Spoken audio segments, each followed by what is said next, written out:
क्या रियासत अब आइन के बजाय ख्वाहिशात पर चलने लगी है? मरीम नवाज ने आज इमरान खान को गिरफ्तार करने की ख्वाहिश की थी। उन्होंने कहा था कि अपनी हुकूमत से शिकायत है कि इमरान खान के खिलाफ कार्रवाई क्यों नहीं हो रही।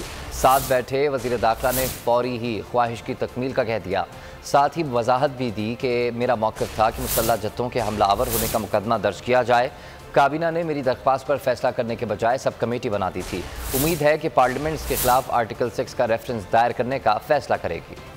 मुल्क से वफा नहीं और अपनी खटिया सियासत की खातिर तुमने मुल्क को अपने मफादात की भेंट चढ़ाने की कोशिश की। और मुझे आज इस बात का अभी भी अफसोस है कि तुम आज भी ये सब करने के बाद तुम आज़ाद फिर रहे, तुम पाकिस्तान की नई नस्ल से खिताब करते फिर रहे। और ये शिकवा और ये गिला मुझे अपनी हुकूमत से भी, मुझे ये मेरे जो अंकल्स हैं, भाई हैं, सब यहाँ बैठे हुए, मुझे इनसे भी गिला, मुझे इनसे भी शिकवा है कि जो कानून के हाथ, जो गद्दार के गिरेबान तक पहुँचने चाहिए थे वो नहीं पहुँचे, वो आज भी आज़ाद। मैंने कहा कि ये इतराज़ जो मैडम मरीम नवाज साहब ने उठाया है ये बिल्कुल दुरुस्त है, ये जायज़ है, लेकिन ये बात मुझे खातर रखी जाए कि ये PMLN की हुकूमत थी, ये इत्तेहाद की हुकूमत है और इत्तेहाद में सबको ऑन बोर्ड लेके चलना।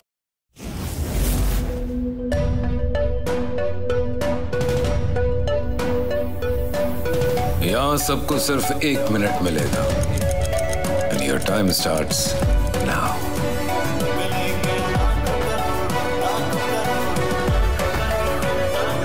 लाखों करोड़ों बस 1 मिनट में।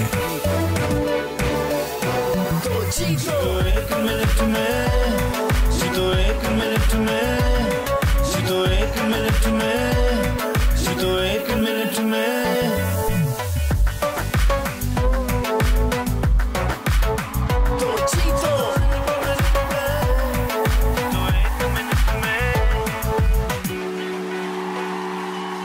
सबसे ज्यादा व्यूज, सबसे ज्यादा रील्स और सबसे ज्यादा रेटिंग के साथ बोल्ड अब भी नंबर 1 पोजीशन पर बरकरार। सब्सक्राइब करें और बेल दबाएं ताकि कोई खबर रह न जाए।